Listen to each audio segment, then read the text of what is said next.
All right, so I'm joined here by Austin Warner for the St. Louis Cardinals organization. Do you mind going ahead and telling us about yourself? Name's Austin Warner. I'm a left-handed pitcher with the Cardinals. Went to a small school, Bellarmine University in Kentucky. Actually, they just went D1 that's starting this spring for baseball. They're Atlantic Sun. After that, went to Indyball for a year, signed with the Cardinals midway through my second year at Indyball, and then been there since. So you're talking about you went to Bellarmine. That's now a D1. At the time, it was a D2.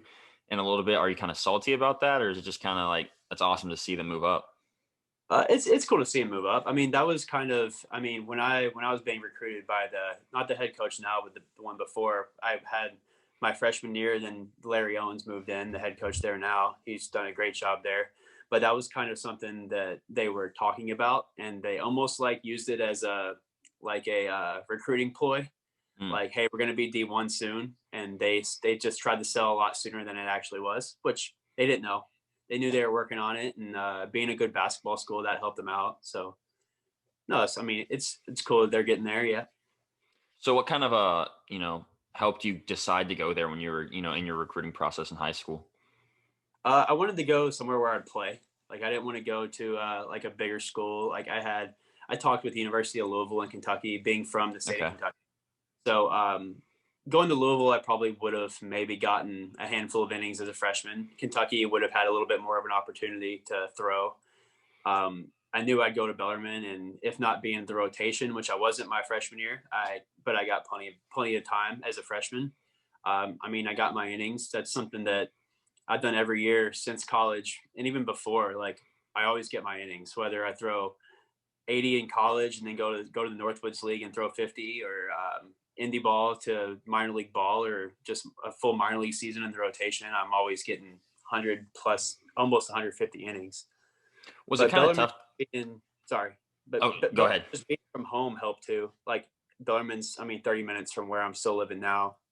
So it was close. Maybe probably wouldn't have been somewhere. I don't think I would have ended up going to a small D2 school that was 10 hours away from home. Mm-hmm. If that was the case, I probably would have ended up at Louisville or Kentucky, something like that. I was going to ask if it was tough to turn down Louisville and Kentucky, being close from there, but I guess, Bellarmine, like you said, 30 minutes away, it's not hard. Mm-hmm. Yeah.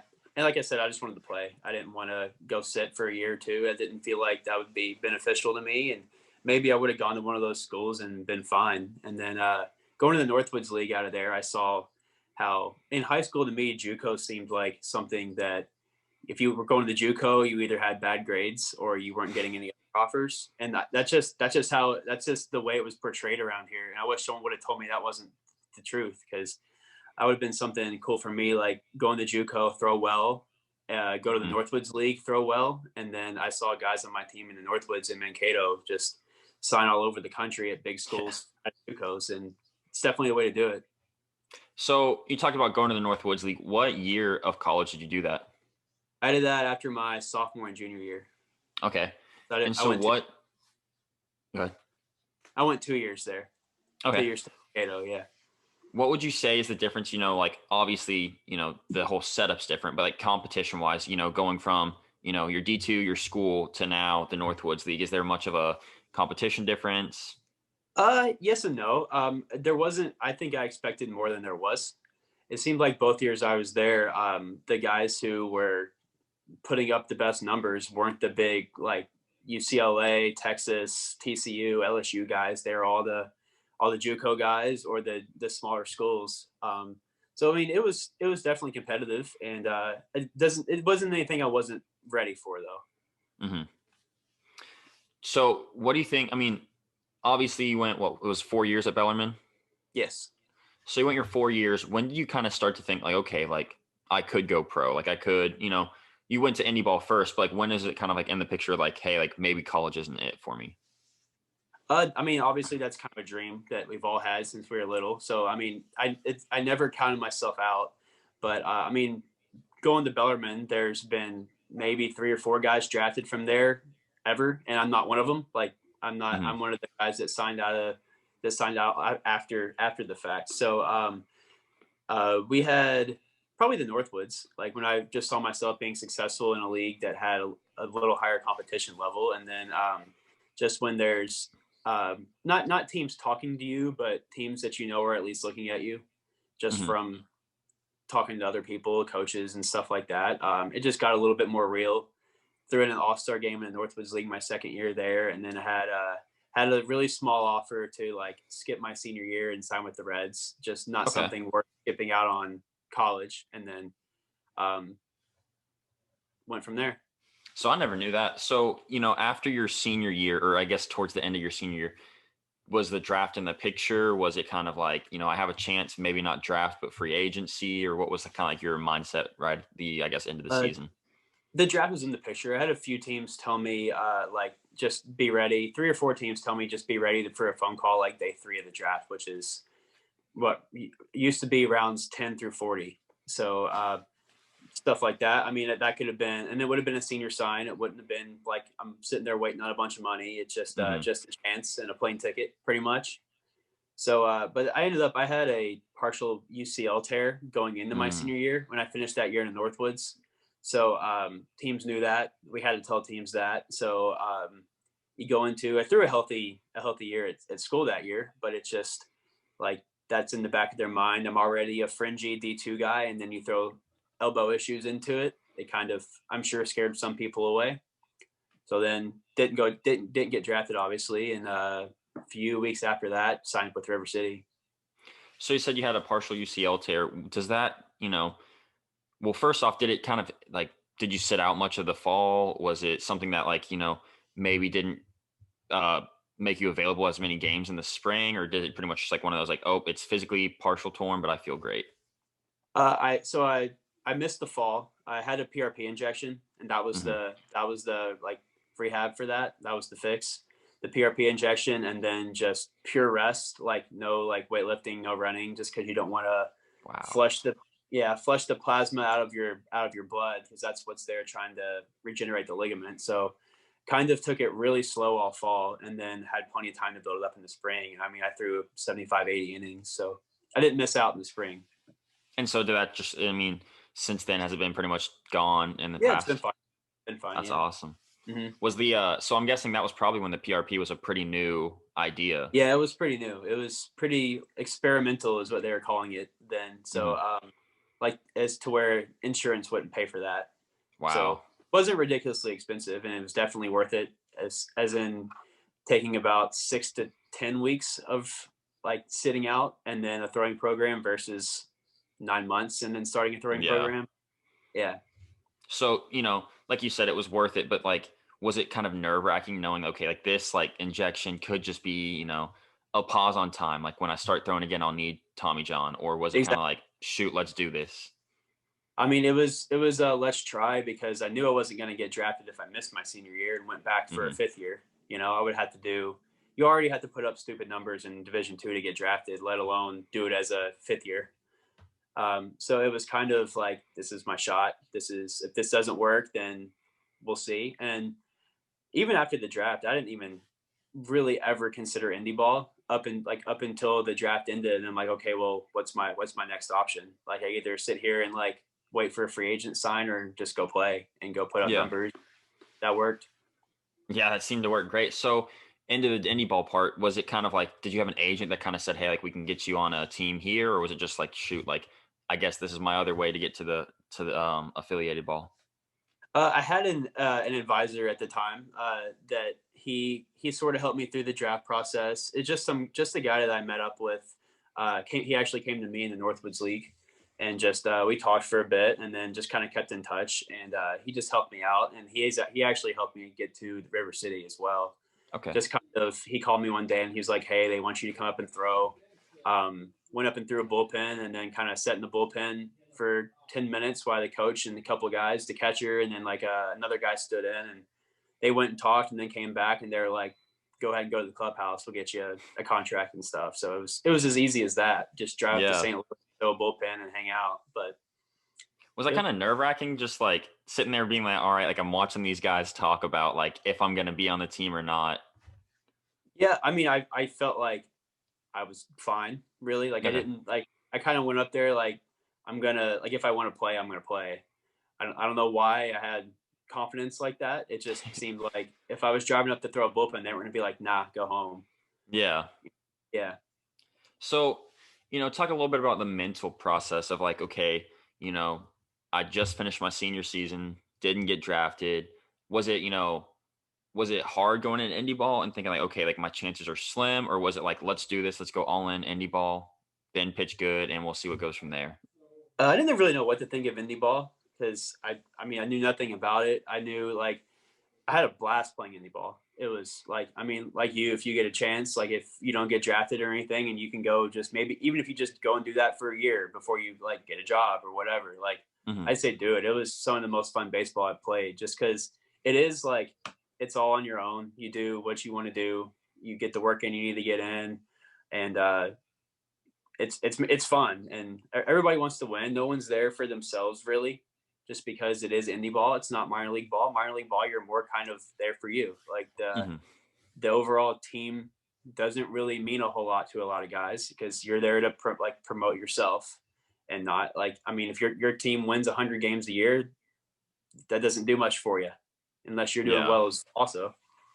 But indie ball, like yeah, like I said, I didn't really know what to expect. I just went in like, let's just throw well. I don't know if I'm going to sign in a week or if it's going to take me about a year, like it did, and it took me about a year. And I kind of, as the time went by, I thought more and more like it's not going to happen. Like I'm not going to get a chance to play past here because I mean you're just getting older and Hmm. you're just more removed from college ball, and you're not as enticing when you're not as young and all that, but just do well. And someone saw me eventually.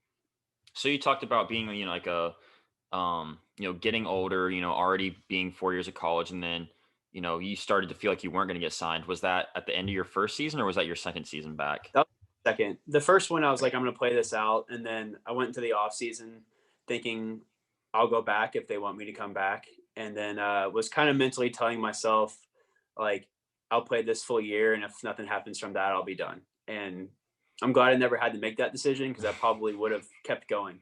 I wouldn't have wanted to be done, I'd say. Yeah. I'm glad my career changed after midway through that second season of indie ball. So in that season, you got picked up by the Cardinals. When did that was it just all of a sudden, or was it kind of like, hey, like we're watching you, or Oh, anything like I had that?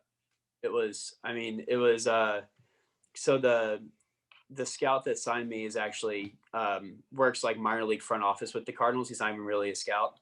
His wife was a GM in River City. So he just kind of was in the area at games and stuff. And then, they actually signed me after a start in Washington, Pennsylvania. So, Wow. I think I threw like two and 2/3 or something of a start. And then we got rain delayed. And then like minor league ball, you have a 30-minute rain delay. If you're pitching, you can't go back out. Like as a rule, there's no rules like that in indie ball. So it was like an hour. I figured normally if I say I'm good to go back out, I'd go back out, and they wouldn't let me, which I thought was kind of weird. And then after the game, I was like the manager told me and like with the whole team that I was signing with the Cardinals, and then they called me about an hour after the fact. So pretty cool. That's awesome. Yeah, but So definitely didn't see. how quick was it from like, you just pitched your game with River City, and then all of a sudden, how quick did you have to get on a plane, go to, I guess, Peoria or wherever for the Cardinals? Yeah, so I was my mom was actually up at the game because I was coming home after that series for a wedding, and I was gonna miss a series with River City. So I went home for the wedding, and then the Cardinals flew me back to St. Louis. I got my car and drove home because my stuff was all in St. Louis still with River City. And then I drove home, and then like the next morning flew out to Florida and went Wow. down the GCL. So it was like with basically 3 days was like ride home from Pennsylvania, fly to St. Louis, drive back, then fly back to Florida. That's crazy. Yeah, it was. So what was the transition like, from now, you're in indie ball, I guess I've heard from Josh Tolles, who was on our podcast, like you're washing your own jersey after a game. You know, you're getting all your equipment, you're getting your own lunch, you're showing up, you're pretty much showing up like a summer ball league where you have Yeah, all your stuff, you show up and play. Yeah, you're not. I mean, you're staying with the host family. At least in my case, I was. So you're not making. I mean, you're not making enough money to pay rent at all. Mm-hmm. So you're with the host family, yeah. I mean, they got us a gym membership, so there was a bunch of us, like 3 or 4 of us, that we kind of like hang out there. We'd meet there like before lunch. We'd meet there, work out a little bit, go to the field, BP game. Usually I'd make some lunch at my host family's, pack it, and then eat it at the field before BP, and then you get a spread after like dinner, just like anywhere else. Like same thing with like Stormball. It's like your pulled pork, your pizzas, your stuff like that. Nothing special. And then we'd go back to the gym at night a lot and just do whatever. Like depends if I was starting, obviously I wouldn't go before, but stuff like that. Indyball is, like I said, it was just you do what you need to do for yourself. So I mean, if you're taking care of yourself, you're going to be successful. If you're, I mean, guys doing whatever they want to do, showing up late. I mean, there's really nothing, as long as you're playing well, you're kind of can do whatever. So it's you either take care of yourself or you don't. And the guys that do move on, maybe get a better job, a winter ball job, an indie ball job, and a different league that pays you more, an overseas job, or your minor league ball from there, or you're just kind of hanging out in the Frontier League for a while. So how's the transition from that to now, even just in Peoria, where you're, you got a locker full of equipment, you put it all on a loop and they wash it for you. You got, probably a little bit better pregame and postgame spread. And then also just like I guess not strict rules, but like the, fun, what is that? What I'm trying to say? Like just like guidelines. Setup. Yeah. The setup and the guidelines. Yeah, like you're throwing a bullpen, like in indie ball, if you throw a bullpen, you go out there in shorts. You can go out there without a shirt on if you want, and you're not going to do that in LowA even. Like you're in your pants, you're wearing a practice jersey, and it's definitely a lot more structured. LowA competition-wise for me, like I had an easier time throwing in LowA than I did in indie ball. Wow. LowA was the younger guys who were going to be good. Indie ball was the guys who had already figured it out, but they peaked. Mm-hmm. And they maybe or guys like me, like fresh out of college, the younger guys who have the talent that just were overlooked or didn't sign. And then there's the guys who maybe played in the minor leagues for 2 or 3 years and they're good hitters. They're going to hit 300, but they're not going to hit the homers. Or there's just a younger guy that's got a little bit more skill than they do. Mm-hmm. So indie ball, there's like I said, there's like the disciplined hitters there, and then you get down to the lower levels, you got the younger guys, the free swingers. So I threw had better numbers in LowA than I did in indie ball. And because you kind of cruised through your first season, you went from rookie to SingleA and SingleA advanced in your first season. Yeah. Well, I just threw once in high A from ball because I was in Florida. So I just went over once. They needed an arm and threw a few innings. And then went to Peoria as a starter. And then my second year, I started high A All-Star, and then DoubleA, TripleA. Finished that year, TripleA Memphis National Championship. So what is it like? I mean, like you within, I guess we'll go from like parts of 3 years. You go from indie ball for your second year, where you before the season told yourself, okay, if this isn't it, like I'm going to be done at the end of the season, to now, 2 years later, you're in TripleA in the All-Star. Yeah, so not All-Star, in the championship. Yeah, it was. So I signed it from Indyball in June of 17. So like early June of 2017, I was just like on a rotation in Indyball. And then by September of 18, that was the TripleA National Championship. So that was definitely, that 2018 was a crazy year, almost more than 17, even just when I signed with the Cardinals, because 18 was like, okay, like I'm going to spring training out of A-ball. Hopefully I make the high A roster. And then I threw well in high A, All-Star game. And then right after the All-Star game, I went to DoubleA. And then I was throwing decent in DoubleA. And then it was like 6 starts and I went up to TripleA. And then TripleA there up. And that Memphis team was probably one of the better teams in minor league baseball the last 10 or so years. Just, they hit it really well. They threw it well. I jumped in the rotation at the 5th spot. That year there was a lot of big league injuries. So we had a few starting pitchers debut. Like I think I went up when Gomber and Ponce de Leon debuted. Okay. Like, weekend I went up. They were both debuting in the big leagues. And that was crazy. I showed up there and like my first game in TripleA was in Vegas. So I threw like a Thursday night game in Vegas, and like Pete Alonso and Dom Smith were on that team. And so I mean, it just went from high A to all of a sudden you're facing guys who were in 2019 like really good big leaguers, big dudes. Yeah. Yeah. But was it nice, just kind of like, or I guess not nice to say in the comfort sense, but like just nice to be like, man, like this bet on myself of going back, after the Red Sox offered you a little deal, your junior year, going back your senior year, not getting drafted, going Indyball. Was it nice to kind of be like, man, like I'm in the AAA championship, and I was an undrafted senior when Indyball. Yeah, I like to sort of look at myself as like I said, overlooked, or kind of, I was always just like a little bit under the radar, even through like high school. I just felt like, I mean, the guys in the area that were signing with schools better than the school I was going to, I felt like I'd played with them or against them since I was a kid. And I was at least as good as they were, like you look at yourself that way, and you're going to think you probably look at yourself better than you actually are sometimes, which is a good thing. I think it helps you be a little bit more confident, but definitely just I mean, I never stopped betting on myself, never stopped like believing that like I'm not here now, but I should be, and I will be. And I think that helps everything. And it definitely was cool to see it kind of develop a lot quicker than I thought it would after Indyball. Like I didn't think, like, you couldn't have told me that I'd be in the rotation in AAA in my first full year of minor league baseball. So it's crazy because, I mean, like, once you get drafted or you're in, pro ball, everyone, there's guys that obviously say like a Vanderbilt starter versus, you a D2 pitcher. And like, of course, like the first round guys might have a few more chances, but like everyone's got the same chance. Like you're going to get to AAA faster than this Vanderbilt starter might, or, he might get cut. Yeah, I think I'm not sure about other organizations that have only played with one, but I think the Cardinals do well at kind of, once you're at least, especially once you're in DoubleA, like that's all out of the window. Like they don't really give a damn when you signed or where you went to college once you're there. Maybe the lower levels, like, I mean, obviously, like I looked at it too when I signed with the Cardinals. Like if I'm jumping into A ball in the rotation, if I'm not throwing well here, like I'll probably be released. And like if I had a bad month that early in my minor league career, I probably wouldn't have lasted that long.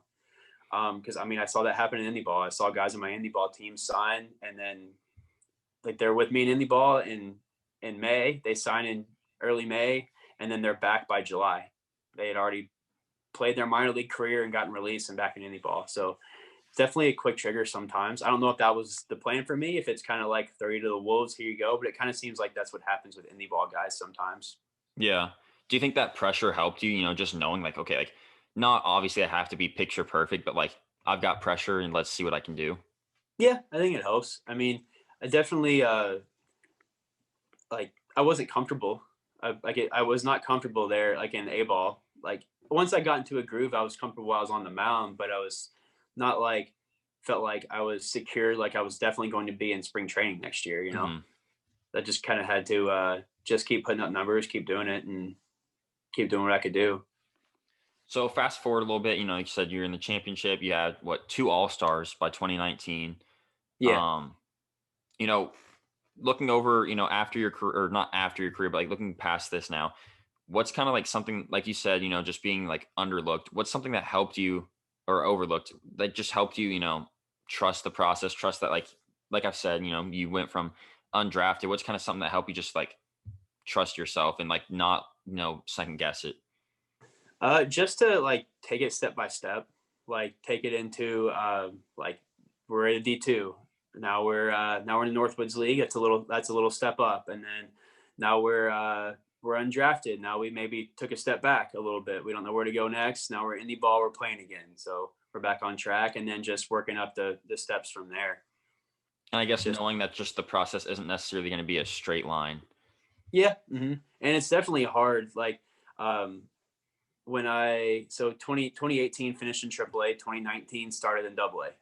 And not that DoubleA, AAA is really like you're falling backwards a whole lot, but it still feels like a step back, and it kind of, and I mean, you look at what that AAA rotation was last year. They were all in the big leagues. Like they were a Hmm.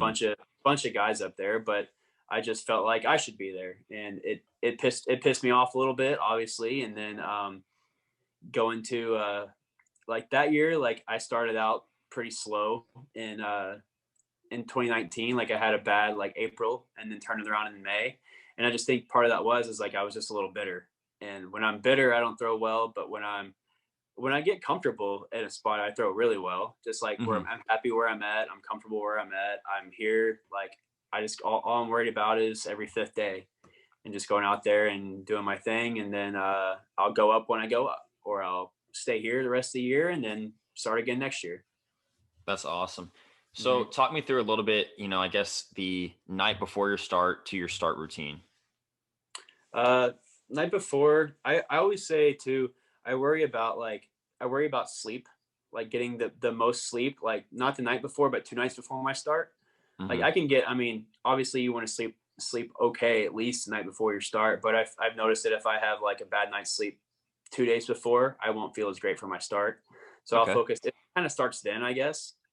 So I'll focus on that, and then I don't know. Start day is pretty simple at the field. Like I'm not someone who can just like lay on the couch up until like an hour and a half before my start, then go like roll out and do some bands or something, and get my body going a little bit, hop in the shower, get dressed, and go out to the field. Like I'm kind of pacing around, not like uncomfortably pacing around or nervously, just like I'm ready to go. More anxious to get started, I think. Yeah. Like just checking the clock. It's 2 hours before game time, and you're ready to get loose. So I think it's more of that. I always kind of just have something like I won't eat spread like before the game that day. It's usually like a PB&J, some fruit, a bag of chips or something. Just Hmm. not a whole lot of food. Something pretty simple. Get on like I said, I'll go like roll out, do some like some correctives and stuff like that in the weight room, and then probably about 45 minutes before, hop in the shower, get dressed, go out to the field, and do my on field thing. I'm like a 120 guy before I get on the mound, so Okay. kind of a quick catch, and then like get out to 120 pretty quick, take some throws out there, and then work my way back in. Hop on the mound. I throw a lot on the mound. When you throw, I mean, I'm gonna throw 2 fastballs, 2 breaking balls, and a changeup. So if you're throwing 5 separate pitches, you gotta maybe half of those are fastballs, and if you throw 15 more, you got 3 or 4 pitches each. Yeah. So I feel like I throw about 30-ish before a game. So you don't have any set kind of like, oh, I do like this certain, I mean, not even time wise, but like this certain stretching the night before, or even like the morning of, or like meditating, cold bath, like nothing kind of exact that you like have to do. Not really. I mean, I feel like I used to have a lot of those things, and then it just seems like when one of those goes wrong, like you're over 24 hours before your start, and you're like, oh, I need like a cold bath right now, or something like that, and you don't get it, then you feel like Yeah. something's going wrong before you're even at the field before your start. So I feel like those things used to kind of stress me out. Like I used to like wear the same pair of shoes to the field like the day I was starting, like in college and stuff. And just like I don't know, I used to eat like the same breakfast in college because we played morning or like noon games, so it was kind of Yeah. like breakfast was your meal before. And like if there sometimes there'd be nights before where I'm like missing part of the breakfast, and then I gotta like go to the grocery store at 10 o'clock or something the night before it starts. Jeez. So yeah, you kind of like it was easier to push those things off and just worry about like more of a routine within like this couple hours before you get to the field Yeah. versus like the 48 hours beforehand. So with that being said though, is there anything kind of like that you really do like recommend, for everyone that's a pitcher or even a position player, but like just kind of try this out, like you said, like an ice bath, or something that you recommend, like, okay, like maybe I don't do it every day or every start, but like this is something that I did like doing. Mentally, I like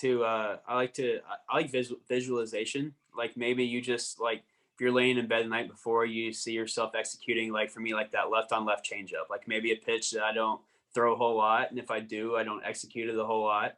Or like for me, I think like being able to throw my curveball for a strike is big. So like you just like as simple as like seeing yourself throw that pitch, and like maybe the batter swings and misses, maybe he takes it, maybe it's a ground ball. Just seeing success before.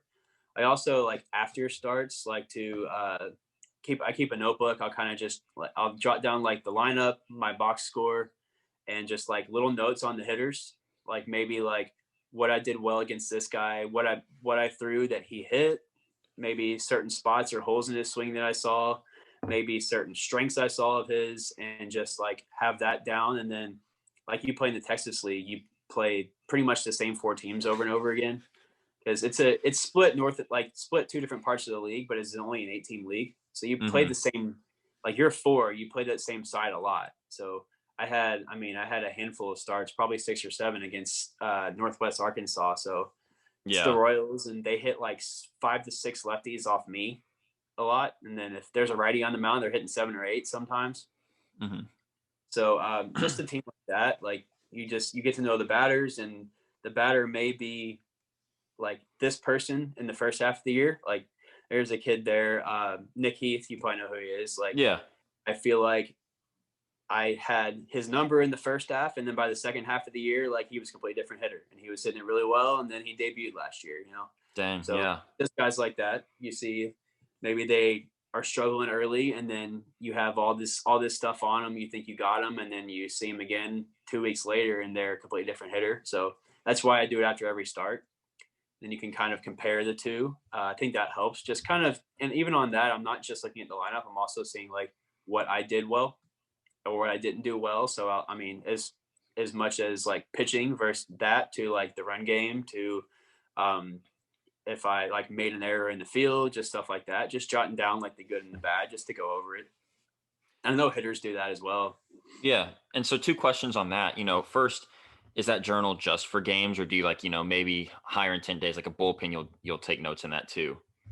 I feel like I just take mental notes on a bullpen. I normally just write about the games. I would even go back and watch games sometimes. Like if I had time, just go and not like watch the whole thing, but just kind of like find certain at bats that I knew I wanted to watch. Like maybe someone had like an 8-10 pitch at bat off me, and I just wanted to see like what could I have done to like end that, like instead of throwing 8 or 10, I throw 4. Just little things. And then also, say like, that season ends, the next season, do you bring that notebook with you, or is it just kind of like new season, new? I'd take it. Like, that thing's in my backpack, and like the backpack I take everywhere I go. It just kind of, it's always there. Yeah. So it's not something I'm not going to check it out every day, but I'll look at it a lot more during the season, definitely. And at this point, you get to the higher levels in your career too, you're going to face the same hitters a lot.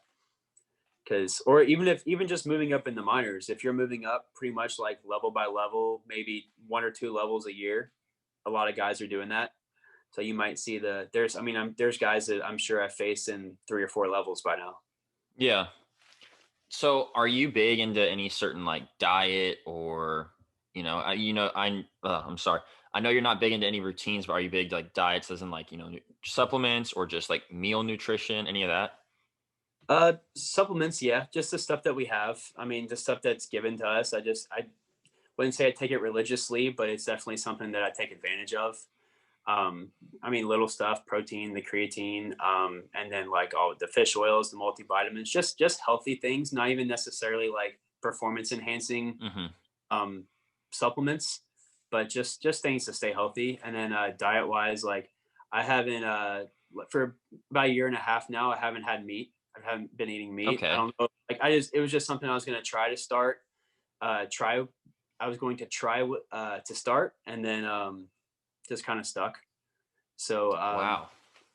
I'll eat fish, but I just feel like it's forced me to like work with more vegetables and more, just kind of like it's expanded my diet a little bit, instead of eating like a chicken and rice or something, like you and I don't feel like it's like I've lose out on the protein, I lose out on the strength. Like I've my body fat, my muscle mass has stayed pretty remotely the same, gotten a little bit better.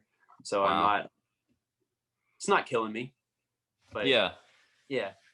Was there any teammate or anyone that kind of like persuaded you to try that? I had like done a little bit here and there before. My girlfriend, she's vegetarian as well, so that helped. It did help to have someone like to kind of do it with. And so I'm guessing now it's like plant-based protein and all that. Yeah, I mean, I'll still do like the whey protein. I'm not a vegan. Okay. Couldn't do that. Either like can't afford that or couldn't Yeah. do it as I think. Just kind of both. Wow. And I worried at first about like not getting the protein, but I just kind of like make sure I get those things. Like I'll eat eggs, I'll like do dairy, and I eat fish. So you can get them in those ways. So it's mainly just no red meat. Pretty much red meat and poultry. Yeah. Okay. Mm-hmm. So to wrap this up, I'm trying to think, is there one like teammate that you just had that's like, not to say like a clubhouse clown, but like just one teammate that's like, man, like if I can play with this guy, like every single level, like if I can be his locker mate, like everywhere I go, that you would love to have? A guy that I just played with him kind of briefly when he was like back and forth big leagues, John Brebbia. I always like Okay. that'll be what I say all the time. I just thought he was like one of the funniest dudes ever. Like he's just goofy. He's super smart too. So like he's like the goofy smart type. And not even like me and him aren't like good friends or anything. I just he had a cool story too. He got drafted, played a little bit, went to Indyball, came back. Now he's in the big leagues and he should be in the big leagues should have a good career up there. But yeah, he was just a good guy to be around in the clubhouse. Kind of like made everybody laugh. Smart guy. He'd love to help you out in any way he could. Tommy Lane was another guy like that. Mm-hmm. Just an older guy to like a cool guy to be around, the lefty that like I was like, I want to play catch with you and like learn how you manipulating your fastball. He's going like a four seamer, a cutter, and a sinker, and just figure out that. Yeah, just cool stuff like that. Guys you can learn from, and then guys that are just fun to be around. Definitely. That's awesome. Well, I wanted to thank you for coming on. Yeah, thank you.